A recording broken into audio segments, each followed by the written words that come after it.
आज हम इस टॉपिक में हिंदू विवाह के प्रकार का विश्लेषण करेंगे और हिंदू विवाह के स्वरूप के आधार पर विवाह के उद्देश्य को भी स्पष्ट करेंगे।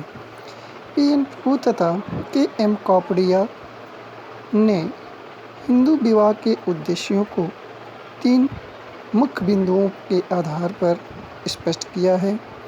पहला धर्म, दूसरा प्रजा तथा तीसरा रति।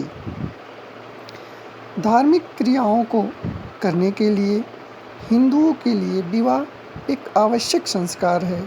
हिंदू विवाह में पुत्र प्राप्ति की कामना की गई है, क्योंकि पुत्र प्राप्ति से ही व्यक्ति ऋणों से उऋण हो सकता है, यानी कि ऋणों से मुक्ति मिल सकती है।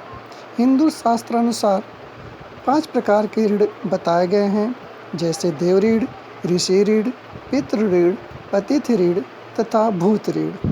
इन ऋणों से मुक्ति के लिए 5 महायज्ञों की भी व्यवस्था की गई है, जैसे देवयज्ञ, ऋषि यज्ञ, पितृयज्ञ, अतिथि यज्ञ तथा भूत यज्ञ।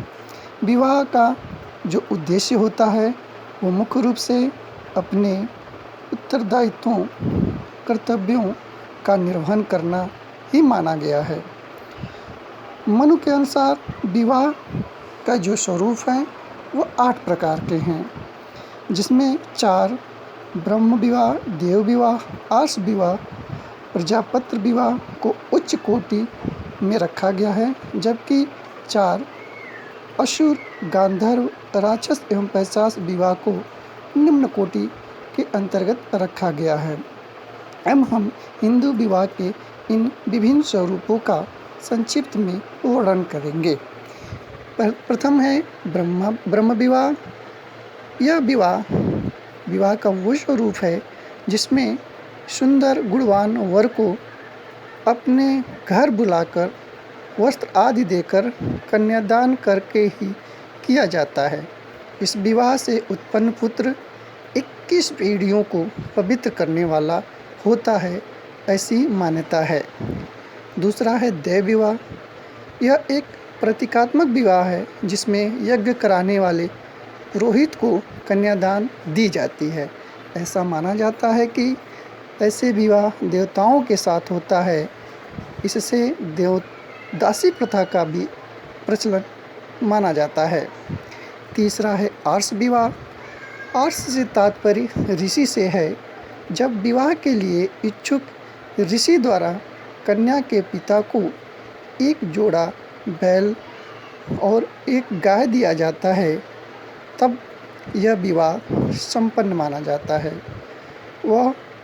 यह वधू मूल्य नहीं है, बल्कि पिता को इस बात का आश्वासन है कि वह जिसे अपनी पुत्री को सौंप रहा है वह उसका उचित लालन पोषण एवं निर्वहन करेगा।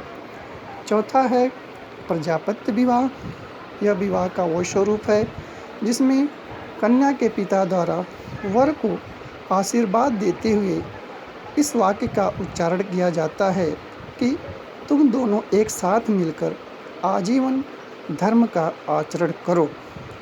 विवाह का जो 5वां स्वरूप है वह है असुर विवाह।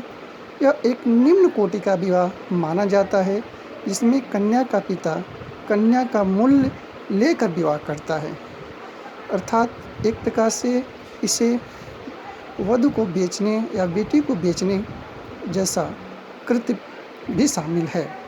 छठा है गांधर्व विवाह। यह प्रेम विवाह है जो आजकल का प्रचलन विवाह में बढ़ता जा रहा है। 7वां है राक्षस विवाह। राक्षस विवाह का वो स्वरूप है जिसमें युद्ध में स्त्री का हरण करके उससे विवाह कर लिया जाता है। क्योंकि युद्ध से प्रत्यक्ष संपर्क क्षत्रियों का है, इस कारण इस प्रकार का विवाह को क्षत्रिय विवाह भी कहा जाता है। विवाह का जो अंतिम स्वरूप है वह पैशाच विवाह है। पैशाच विवाह के संबंध में मनु ने कहा है, सोई हुई उन्मत्त घबराई हुई, मदिरा पान की हुई अथवा राह में जाती हुई लड़की के साथ बलपूर्वक